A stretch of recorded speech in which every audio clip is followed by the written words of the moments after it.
Hi, everyone. Welcome back to the podcast. Karolina, welcome to the show. Thank you so much. I'm so excited to be here. Well, I'm super excited to be chatting to you about this topic because I feel like it's very in right now, but especially over the last few years, there's been a movement growing. And I think it's really great just to get more information out there for women. So, can you please introduce yourself to our listeners? Absolutely. So I'm an alcohol-free empowerment expert. I also am the author of the book Euphoric: Ditch Alcohol and Gain a Happier, More Confident You. And I talk about, considering to drink less or not at all in a way that allows people to value their deeper dreams, their health goals, and, really aligning their life to the kind of reality they want to have versus the paradigm that we've often grown up with drinking of it's really a black and white issue. Right? You're either drinking too much and you have to quit forever, or you can keep drinking socially forever. And I think the more we're learning about how alcohol affects our health and our moods and our hormones and just our drive and our momentum and motivation, it's becoming so popular these days to have all these alternate options where so many people are electing to choose going alcohol free or taking a break or trying mocktails over wine. It's seen such a huge, I wouldn't even want to say the word trend because I think it's here to stay, forever in a way. But I think it's really empowering to just reevaluate the role of alcohol in your life because otherwise we're kind of living in I don't want to say the word brainwash because it sounds really strong, but basically we're just living in a conditioned rote response where, someone told us a long time ago to be drinking this stuff and we picked up the habit and we don't ever actually get a choice to actually evaluate, does it really serve me? How do I actually feel without it? How does my health feel without it? So kind of giving the opportunity for women to really reevaluate it, change their beliefs about it as well, which can often lessen the desire for it so that you're not, depriving yourself and feeling stuck with cravings all the time, but actually you don't want it anymore. And from there, I also help women find their deeper purpose, especially if they're using alcohol as a way to numb the stress of a unfulfilling job or career or something like that. I certify also people in this niche and do some business coaching as well. So I've got lots going on, but it's just my passion to help people find something bigger than a beverage. And I'm just well equipped with all the facts and figures about how going alcohol free or just taking a break from alcohol can really improve your life. Well, I definitely want to dive into some of those facts and figures because I think, when people start to hear that, it can sometimes hit home a little bit more. But before we do, can you share your story with us and, what sort of made you sort of think, yeah, I want to go, alcohol free? Absolutely. So, when I was reevaluating alcohol back then, it was really just these two options that were presented to you. Like I said, really black and white, either an alcoholic or you're not. And the reason why I love sharing my story is people tell me it's really relatable. A lot of people find themselves in a really similar pattern I used to be in. So, when I was growing up in college, I really overdrank. I was a partier. I really identified it with that kind of persona, let's say. But as I got older in my mid to late 20s, I got much healthier. I got much more mindful. And so what happened was that Monday through Thursday, I would live a pretty healthy lifestyle. I would go to yoga classes, I would drink my green juice, I would meditate. But then every single weekend, alcohol was still involved in my life, whether it was, hanging out with my friends or a dinner party or a wedding, whatever. Every single weekend, alcohol was involved. And I woke up on Monday mornings feeling like, I took 2 steps forward during the week in my healthy lifestyle and then 5 steps backward over the weekend.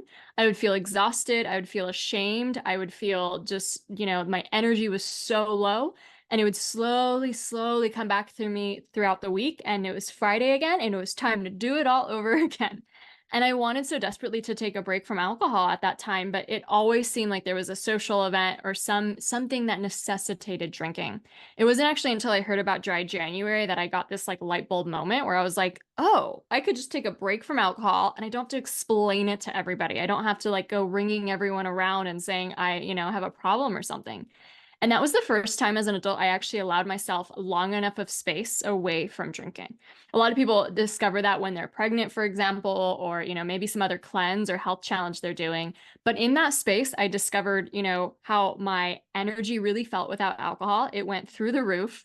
My sleep improved so much. My sense of self-love and self-care really went up. Every day I felt more motivated to take care of myself and eat better or work out, right? Because I felt good and not starting on the wrong foot each day.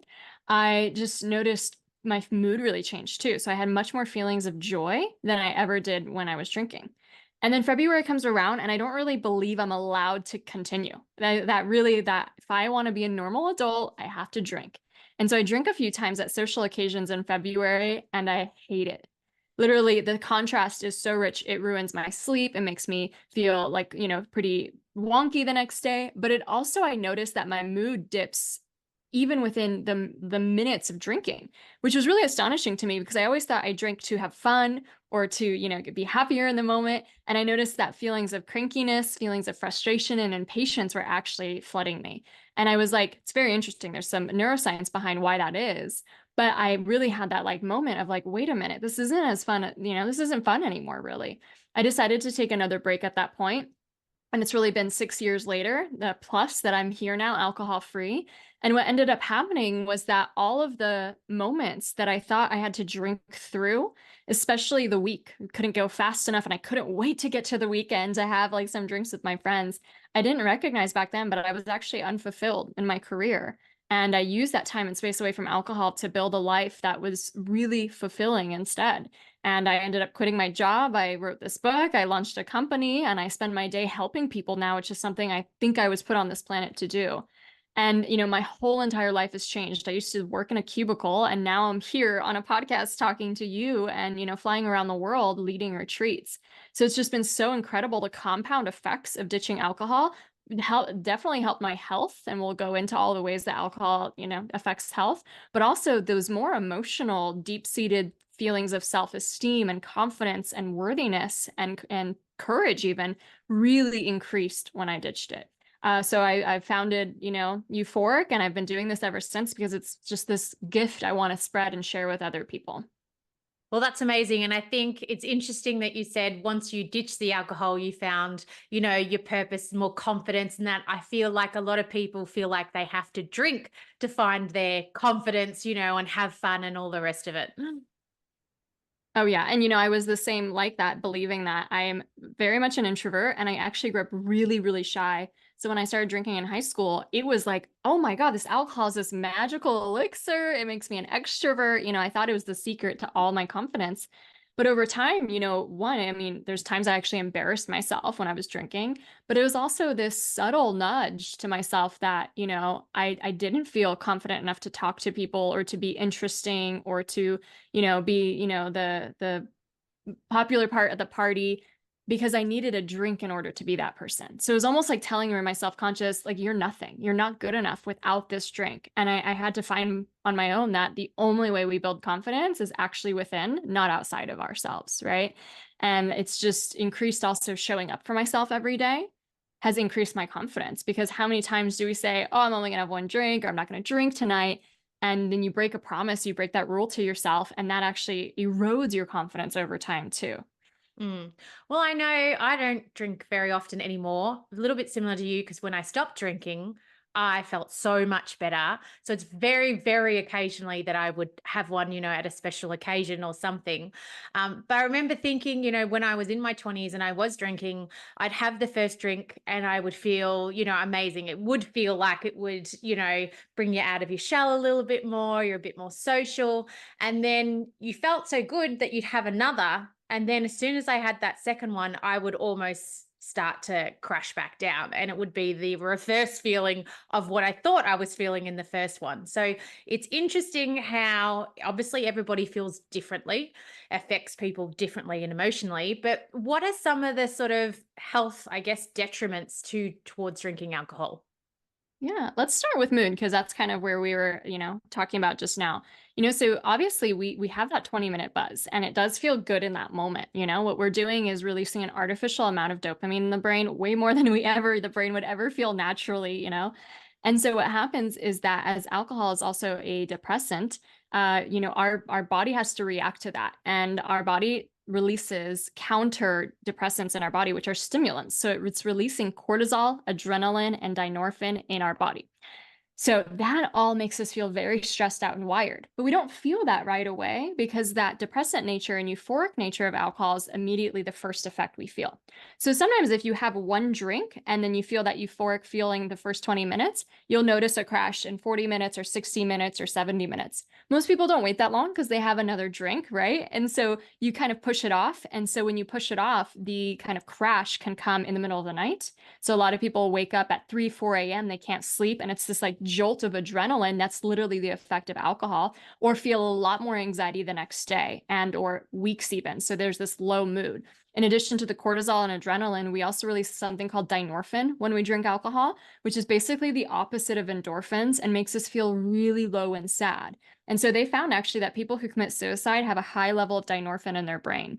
And so every time I was feeling that glum feeling on Monday after the weekend of drinking, like it wasn't me, it was literally the effect of alcohol. And so oftentimes people think that, oh, I love to have a drink because it makes me feel better, not even knowing that they might be drinking over the effect of that low feeling that alcohol produced in the first place. And when you remove that and you take a break for a while, your neurochemistry can really rebalance.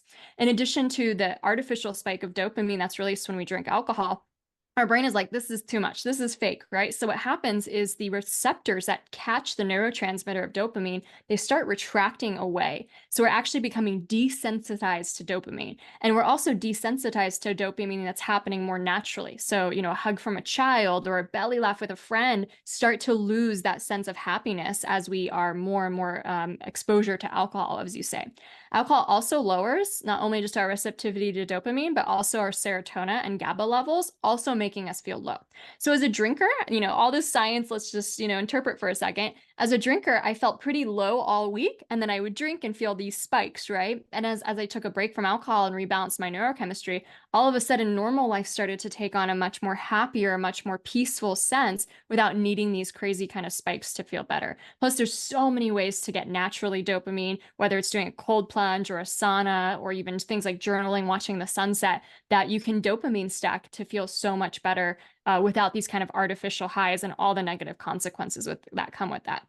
That was probably the most eye-opening thing that happened to me on my break from alcohol. Obviously, I committed to being alcohol-free because of how good it was just how much better I felt. Like my mood was better. I remember like enjoying nature more, having more hikes and more just experiences, looking at the stars and trees, almost feeling a little dead inside when it was just drinking that was the main source of pleasure and fun. And so, if you take a break from alcohol around 4 to 6 weeks, it really depends on the person, you will see a huge difference in your neurochemistry rebalancing. And really, if anyone suffers from depression, anxiety, or any kind of mental health things, I think a break from alcohol is one of the first things to experiment with before getting into medication. So just to see if that's really having a big effect or not. And then some of those more natural ways of stimulating dopamine, like sauna use or cold plunges or other ways that we can do that, I think are super, super helpful. So that's just the science of our neurochemistry and our mood. But we go into it, there's so many effects of alcohol that affect especially a female body. And so, I am kind of like, don't know where to start, but let's go for cancer, for example. So our cancer risk, it's something that wasn't really, I think, taught to us in a very informed way as we were growing up, because it turns out that just 1 to 2 drinks a week, just a week, increases a woman's chances of breast cancer by up to 15%. And they once studied it and compared what cigarette smoking versus alcohol does to a human body, and compared that for a woman, 1 bottle of wine is the equivalent of smoking 10 cigarettes. And so if you even just drink 1 glass of wine, that's about 2.5 cigarettes if you do the math, right? So every time, even though we think we're being healthy and doing all these things for us, opening up and having just 1 glass of wine is the equivalent of smoking 2.5 cigarettes on our cancer risk. Now that can sound really, scary. We've all done it, obviously, but the effects of taking a break are so incredible that they've proven that by just taking a 5-week break, those cancer markers in the body and the blood actually go down, and your risks reverse the longer that you're alcohol free, even by amount of like once you're 5 to 10 years alcohol free, it's almost as if you never drank at all. Like, it doesn't matter. So it's really incredible just to know. A long time ago, I think it was in the 1991, when they're studying how French people are healthier than Americans, they came up with this like French paradox. And the secret to that was like, well, the French are drinking so much wine, that's why they're healthier. And it was literally one doctor in 1991 that spread this misinformation that red wine's good for your heart. and was looking at a few cherry-picked a few very flawed studies. Well, now, like in 2015, as more data analysis and ability to like really crunch those studies came out, when they did that, they completely noticed that there's no study that was actually not flawed already in its makeup that proves that red wine's good for the heart. And once you remove those variables, it only shows that any amount of drinks is bad for you. So obviously, we know a lot of drinking is bad for us, but also that a little bit is too. And I grew up in the generation that was taught that red wine's good for your heart and all this kind of stuff.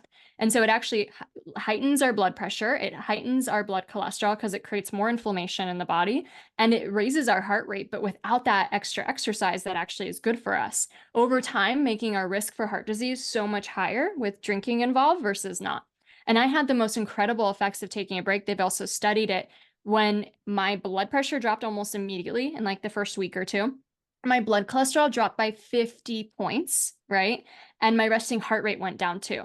I also wear one of these Aura rings, those body trackers. And, people report all the time, one glass of wine will completely ruin their sleep. Their REM sleep goes down. It's proven that one glass just will reduce REM sleep. And even as a drinker, I would be fanatic about getting my sleep. I'd get the 8 hours, but I was never getting that restful, deep sleep I needed because I was skimping out on all of that REM sleep.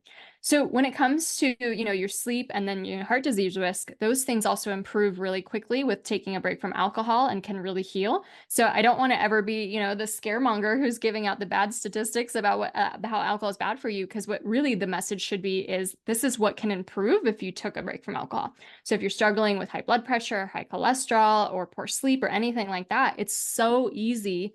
I mean, it's not necessarily always easy, but it's simple. It's a simple concept to swallow of like, why don't I try a break from alcohol? And if it's hard for me, maybe it's more about the thoughts and beliefs I think about what alcohol does for me versus what it's really doing. And that's really good to do with subconscious reprogramming and rewiring to really change the belief systems we have around alcohol so it actually is painless to ditch it instead of feeling deprived when we're not having it. So we got cancer, we got heart disease, the dementia effects, like how it affects our brain. Dr. Daniel Ammon in the United States is one of the top neuroscientists, one of the top psychologists, psychotherapists as well. His for years and decades has been studying and scanning human brains and seeing the effects of alcohol, even moderate drinking on the brain, that it causes holes in our brain and some of the chemicals that help speed up dementia and Alzheimer's disease. And again, like for brain health, if we want to have healthy brains as we age, it's so correlated, even like it's just not something disputed in the brain, health area of how much healthier we can be. Another thing I'd like to talk about is how it affects our weight. And I don't necessarily think that weight has to be an indicator of health, but oftentimes, we're trying to get fitter, we're trying to get healthier. And, when it comes to just living a healthy lifestyle like that, alcohol has been proven to actually deplete our nutrients. So when we, eating our healthy kale or eating our healthy zinc fortified foods or whatever not, alcohol actually depletes our absorption of being able to absorb all of the vitamins and all of the minerals we need. So it makes like healthy food less healthy. It also slows down our metabolism. So alcohol is one of the first nutrients that the body has to detox because it cannot store it. So that sounds like a good thing, but it's actually not, because what that means is that carbs, fat, protein will not be, metabolized as fast and could even get stored instead. And so it completely slows down our metabolism. It also increases our appetite and it increases the signals to our brain that we're full. So, for me as a drinker, I was always trying to lose those last 5-10 pounds that I gained in college. And it was so hard. I never, felt like I saw any progress or I had to work really hard. And when I ditched alcohol, it came off so easily because it wasn't, sabotaging my metabolism, sabotaging my, nutrient absorption, all those kinds of things. Alcohol, lastly, also affects women's hormones. It really increases estrogen and decreases testosterone, which is not a good thing. It's, estrogen dominance is like a big problem these days. And so it can really throw our hormones out of whack, having, more symptoms around our periods, our cycles, or perimenopause or menopause. So all in all, I'm sure there's so much more that I'm just, it's all in my book if anyone wants to read the full scoop on how it affects our health. When I took a break and felt so much better, but then I started really learning and peeling the back on these studies that, no amount of alcohol is good for us. It only lowers our longevity. It became more and more important for me to not necessarily be alcohol free for life, which I have chosen to be, but to find myself not wanting alcohol anymore.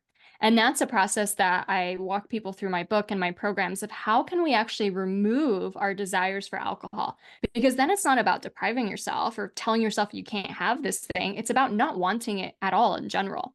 And I think we have a similar concept when it comes to smoking cigarettes. I'm not sure about Australia, but like I live in California, nobody really smokes any here. You know what I mean? It was such a dominant thing at one time, but it's really become this fringe activity. And I really see alcohol kind of going the same way, you know, and especially as we learn more and more about the health effects, dry January just keeps growing in popularity. Alternative drinks and mocktails and stuff keep growing, and the younger generations aren't drinking as much, right? So it's really interesting, I think, to just reevaluate and come to your own conclusions instead of whatever was just picked up as we were growing up. Mm.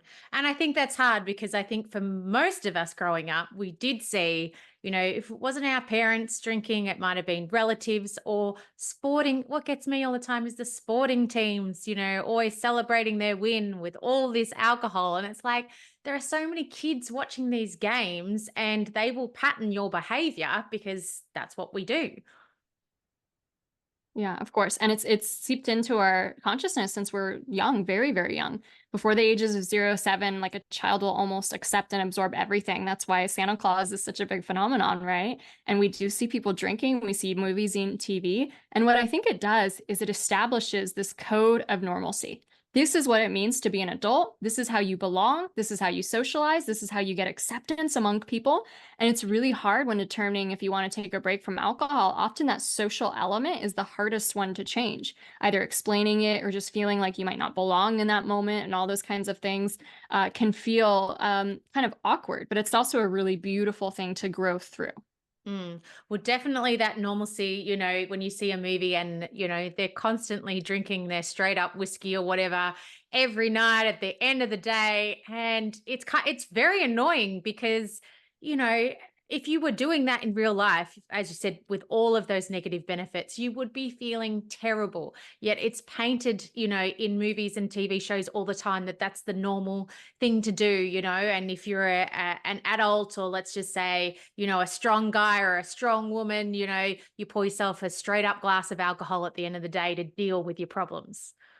Yeah, yeah. And the irony is a lot of times those actors and actresses don't drink at all, right? So their skin's glowing, they look amazing, they look healthy and vibrant because they're not actually having any alcohol, right?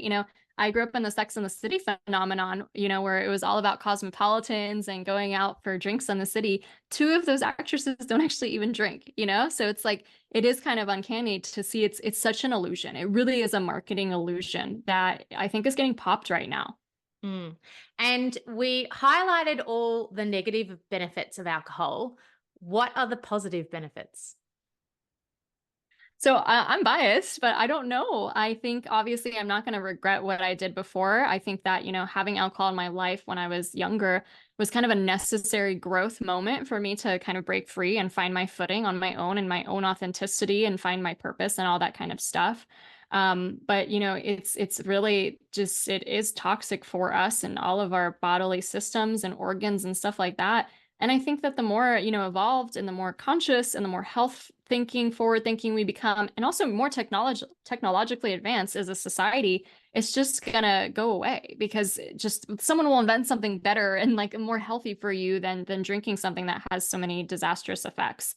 And when it comes to something good about alcohol, I do think, like I said before, it's something that helps maybe the contrast of going alcohol free and or taking a break from alcohol. We wouldn't be able to feel those benefits so richly if we didn't have the contrast. So that's the benefit I'll give you, alcohol, is that you help me appreciate my life a lot now.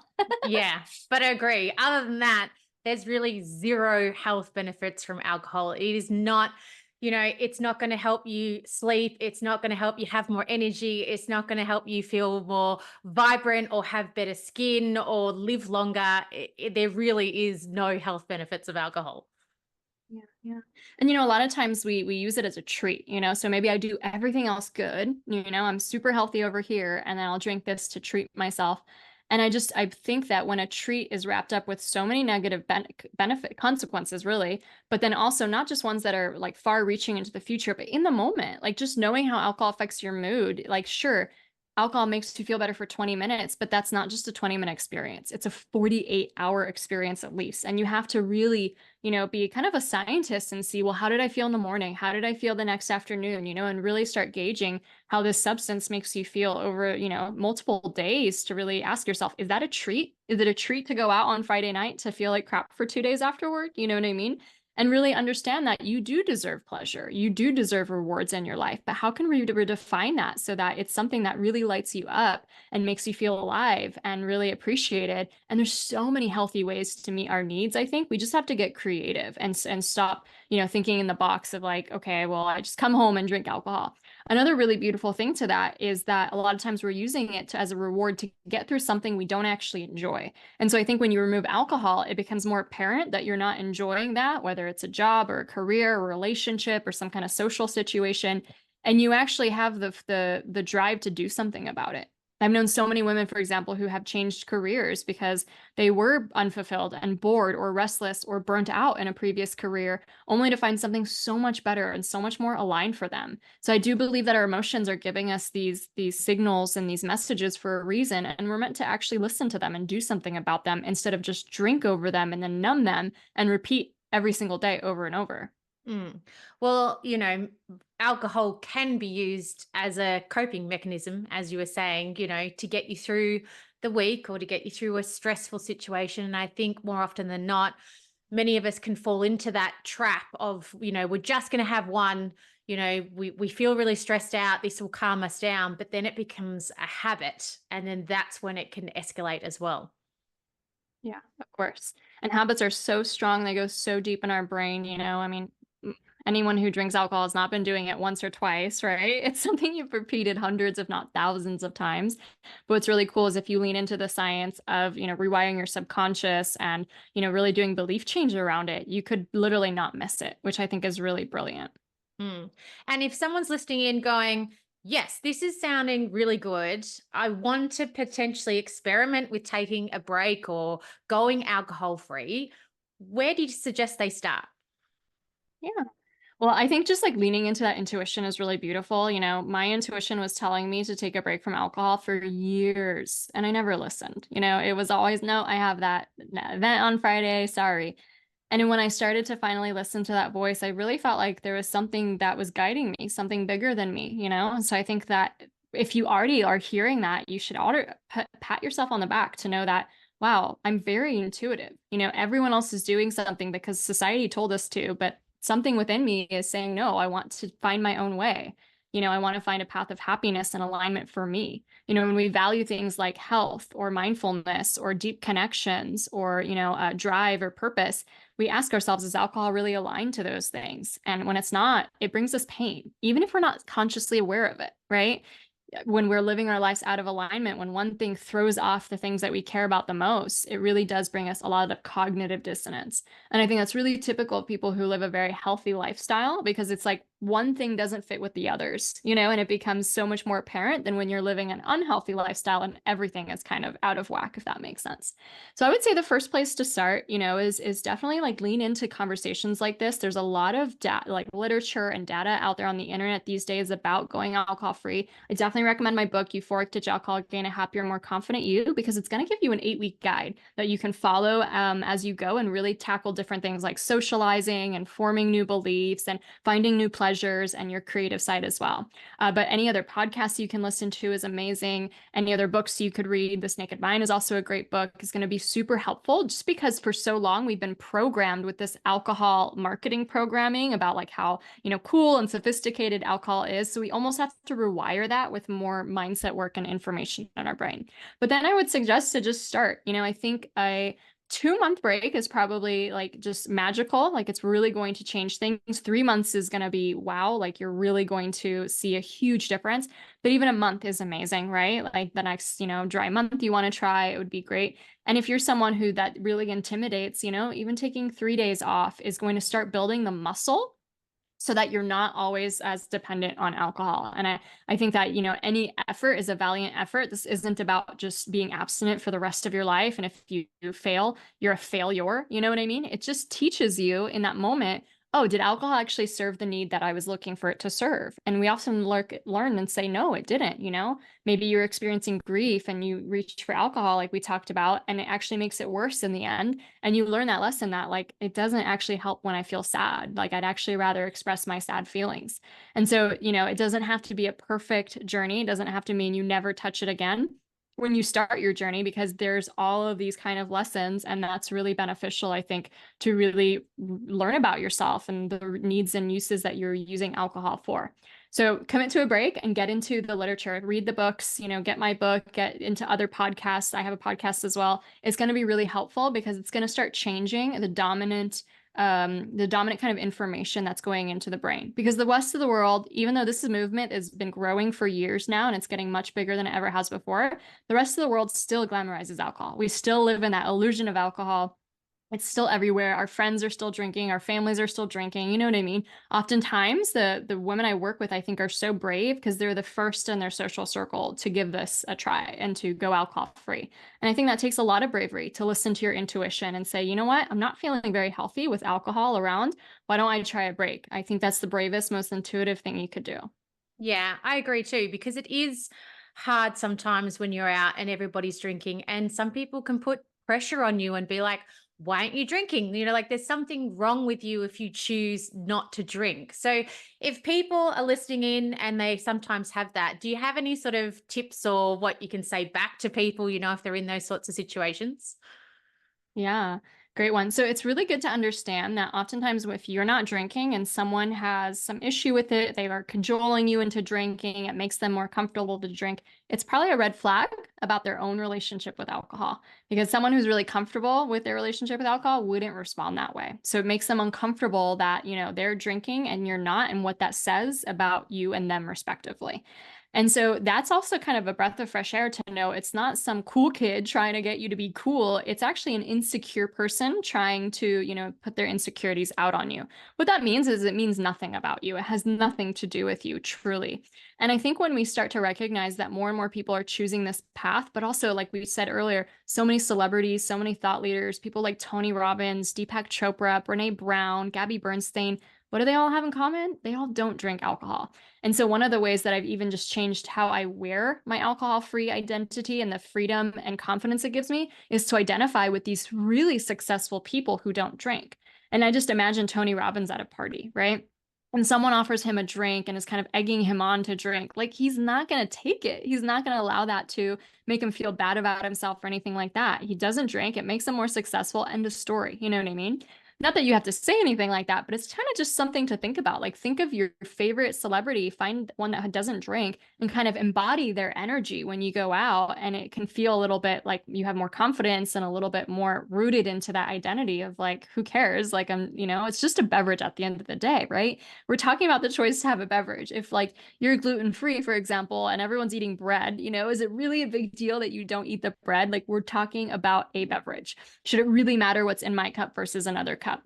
So what I would say to that is, there's lots of different things we can say. Some really easy things to say are like, no thanks, I'm great. For example, it's really hard to argue with someone who is like good, like, because a lot of times someone's thinking, no, have this drink to be better. It's really hard to argue with that. You could even be more honest, like, I'm taking a break for my health and I feel amazing. And again, who's going to argue with that? No, have a drink so you can feel crappy again, right? A lot of other easy things are, yes, please, I'll have and then list the mocktail you want to have and stuff like that. So there's a lot of little short, easy ways you can kind of deflect the conversation. And when it comes to people who you're closer with, like your friends and your family, when you're ready, you can use those lines on them too. But when you're ready, it's perfectly fine, I think, to also share like what you're doing and how much better you feel and how much better you're sleeping. And I think once they see some of those benefits, they can feel more proud of you and more happy for you instead of, cajoling you. But if someone is being rude, just always remember it's so much more indicative about them and their own insecurities than anything else. And I remember I was like that too, like, it made me uncomfortable when people didn't drink because I thought we all bought in to have hangovers the next day. And, it really was a sign of confidence when someone wasn't drinking and I was the insecure one. And I think that's something to think about, especially if you're listening in and maybe you're in your 20s and, you are finding yourself out and about still a lot more. And, there's a lot more people around every weekend that are drinking, that sometimes it's more about the other person than you. So keep that in mind. Now, when it comes to alcohol-free drinks, I know that they've kind of had a rise, in the industry. It's one of the biggest, most increasing industries in, that sort of sector of beverages is the alcohol-free, types of drinks. What are some of the ones that you like or you suggest to people to have instead if they're out? Yeah, that's amazing. And that's why I think it's like can be so simple to like change this habit because yes, there's the mindset work and there's some finding your own self and inner work to be done here. But you don't have to change the habit. Like you literally can just replace and you can keep the same habit if you pour a drink at 5 p.m. or when you're going to a restaurant, keep the habit. Don't change the habit, just replace the drink. And there's so much out there these days. I can't even keep up sometimes because there's a new drink company. It seems like, every week basically. But everything that you like out there is in a version that is alcohol free, whether that's alcohol free beer is like often, very creative, very good alcohol free wines out there, alcohol free spirits, alcohol free mocktails, and other drinks that aren't even trying to be anything to do with alcohol, but they're, health tonics or health elixirs. I mean, you could go to any health food store and find so many different alternatives to, drinking alcohol. And it just takes some experimentation too to find the one you like. If you find one you don't like, keep trying different ones, have fun with it. I would say the alcohol-free beer tastes almost exactly like, craft normal beer. So there's really good alternatives if you like beer. The alcohol-free wines are kind of catching up because it's like it's a harder palate to kind of mimic. But some of the ones that I find really fun these days, and I'm not sure if they're available in the Down Under, but they're called Wild AF. And then also Oddbird has some really good ones that I really like. And then we have a drink here in the United States. It's not like an alcohol-free beverage per se. It's actually a sparkling water that's mixed with a little bit of fruit puree. So there's no added sugar. It's just a little bit of fruit puree. It's pretty like tart, but just a hint of sweetness. I love those. That's like just a sparkling water we can get at our main grocery store. And it's like so refreshing. Some of the flavors are like lemon and ginger. There's no additives, nothing like that. So I just say like experiment, find a beverage that you love and you won't feel deprived when it's not alcohol and pour it in a nice glass, make it still a beautiful ritual. Because oftentimes we reach for alcohol because of that ritual and what it's saying to our brain. Like now is the time to finally relax. Now you can finally let go of all the worries of your day. That's a beautiful ritual to have. I want you to slow down and relax. But we can signal that to our brain without the actual ethanol, the toxin of alcohol. We can do it with any other beverage, and there's ones that are sugar free if you're trying to avoid sugar. So just keep exploring, keep experimenting. And I think it's just really exciting to see this industry growing so much. Even people who drink alcohol are really buying into these to try to cut back as well. So it's just really exciting. And the more that we honor it and check it out, I think the more the innovations will be happening in that industry too. And really normalizing not drinking, like for our next generation. The next generation already, Gen Z, isn't drinking as much. But I think how cool for those of us who have little ones at home to really imagine a world where there's no pressure or expectation to drink. Sure, people can still choose to drink, but right now, or at least when I was growing up, there was an expectation. If you weren't drinking, it said something negative about you, right? And I want to live in a world where there means nothing like that. And half of the people at a bar could be drinking an alcohol-free beverage, and the other half could be drinking alcohol, and everyone's just fine with that. You know what I mean? That it is. It's definitely, I think, especially for that next generation, it's just becoming a lot more mainstream just to not drink alcohol rather than it being an expectation as such.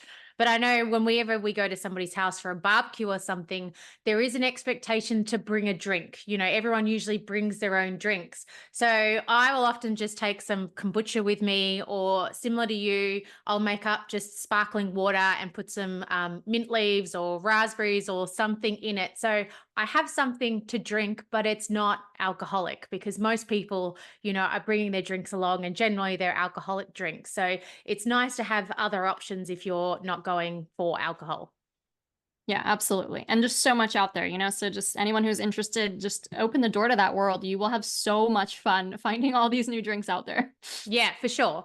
And also, I want to chat about, how did you come up with your book name and calling it euphoric, and the feeling around, not drinking alcohol being euphoric? Yeah. Well, I already shared some of the feelings I was having in dry January, but later on, when it was around March or April, I was on my first holiday vacation without drinking. And it was in Hawaii. And, I'd been there multiple times as a drinker. And I was just having such a different type of trip. I was waking up really early to watch the sunrise. I was doing yoga at the beach. I was going paddle boarding. I was going snorkeling. I was going on all these hikes around the island. I never felt a lack of energy or poor sleep or anything like that. I was just really living it up in Hawaii. And I remember I was sitting at a place to watch the sunset, and around me there was these people who had this nearby bar, and a lot of people were scrambling to try to order a drink so that they could watch the sunset with their drink. And the beauty of the sunset just made me think, like, you guys are missing it. You're missing the point. Like, this is so beautiful. This is so enriching. Life is so beautiful without this toxin in your life. And it just hit me in that moment. You are euphoric. You're happier than you've ever been in your entire life in that moment.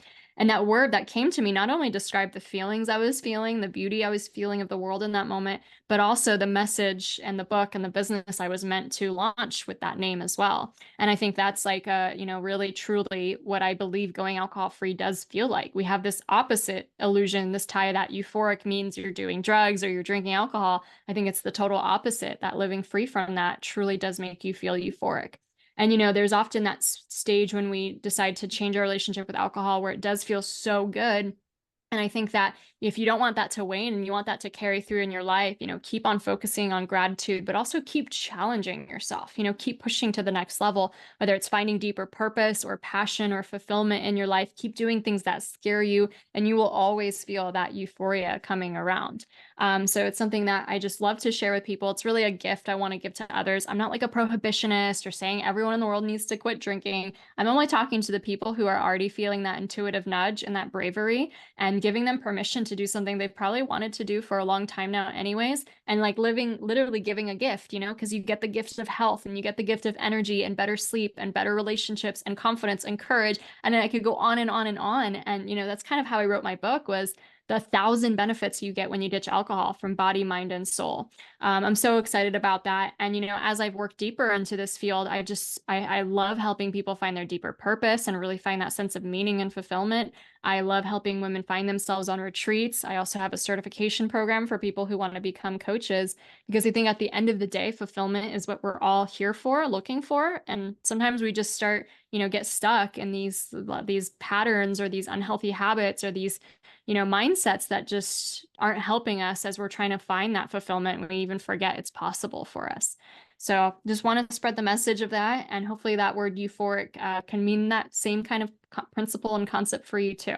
Yeah, well, it's definitely something I know, after seeing your book and, reading about you and pretty much going alcohol free myself for very similar reasons, that I went, yeah, that's why I stopped drinking alcohol, is because I could, have a great night's sleep every night, wake up with energy, feel like I was conquering my day rather than trying to always catch up to it, and when it came to, going out, go out for dinner and people like, do you want to drink? I'd think about, how I always feel the next day. And I'm like, no, I don't actually want one, because I don't ever feel good for it afterwards. So what's the point? So I think it's something really relatable that once you start, even as you said, just take it a day at a time and one step at a time. And hopefully, you can connect to that too once you, start to see and feel those effects of going alcohol free. Yeah, absolutely. Now, I always like to ask my guests as we come towards the end of the podcast, for all our listeners listening in, if you have one piece of health advice that they could go away and instigate straight away after listening to the podcast, what would it be? Yeah, absolutely. I am obsessed with sleep. I think it's the one thing you could do everything else good. And if you're, not prioritizing the sleep, it's not going to feel like you're really truly healthy. And I think that's really like, when I would have that one glass of wine at 7 p.m. or two glasses or whatever kind of night it was, that's the thing that I felt the most. I would wake up in the middle of the night. I would toss and turn. My sleep was really fragmented. I often couldn't fall back asleep after waking up. And my sleep is so deep now. Like, my Aura Ring scores are so good. I hardly ever wake up in the middle of the night. I never wake up to go pee or anything. I did that all the time when I drink alcohol. And it's just such a luscious, nurturing, beautiful feeling to really be able to prioritize that. Now, I know in different phases of our life, like if we have young ones or an infant at home, it can be harder. But, I think if we're going to conclude on, the alcohol-free message, that to me, I think sleep is so important. And it's one of the first things that I really recognize as such a loving, loving benefit and really taking care of myself when I removed it from the equation. And now, if we're talking about alcohol and sleep, some people can see that it takes a little bit of a while to rebalance your circadian rhythms. So for some people, just removing it alone isn't going to like lead to beautiful sleep that next night. It can take a few weeks sometimes to rebalance, but yeah, everything's better with good sleep. Agree. A good night's sleep like can just change everything for the next day for sure. Now, where can our listeners reach out, connect, and follow you? Absolutely. So check out www.euphoricbook.com. It's going to have my book Euphoric listed in any country that you're from. It's available in most countries in the world. So we have an Australian version as well. So do check that out if you want to check out the book. Like I said, there's a free guide in there, an 8-week guide. Plus I include mocktail recipes in there that are really fun and just ways to reprogram the brain so that it's not as, dependent or wanting to drink alcohol as much in the first place. And then also go to euphoricaf.com. That's my main website. I share my programs there. We have a 4-month program to help women ditch alcohol. We have other programs to help people find their purpose and also get certified, 5X certified as coaches. Plus, I host retreats around the world, like in Bali or in Costa Rica. So if you're interested in attending one of those, check that out. And then I'm also on Instagram at euphoric.af. And, if this conversation resonated with you or you're interested or you have any other questions, I love to hear from you. So feel free to send me a DM there. It'd be such a pleasure. Amazing. And I have to point out, euphoric AF is euphoric alcohol free, correct? It is, but it could go both ways if it had to. Because when I was reading through your website, I was like, oh, yeah, that's pretty cool. And then I read euphoric alcohol free, and I'm like, no, that's even better. My brain was going to the other one. And then I was like, no, that is amazing. So I just wanted to highlight that to people if that's how they're reading it, because that's how I was. And then, yeah, I read alcohol free and I went, oh, that's amazing. Well, thank you so much for coming on the podcast today. It's been such a pleasure having you on and sharing your passion and message with everybody, because I think it's, all the health benefits we've just been through, especially for women, as we enter perimenopause and menopause, and there's so many, hormone changes happening. If we can, consider going alcohol free or even take breaks from alcohol, it is just going to help our health overall. So much so. Such a pleasure. Thank you so much.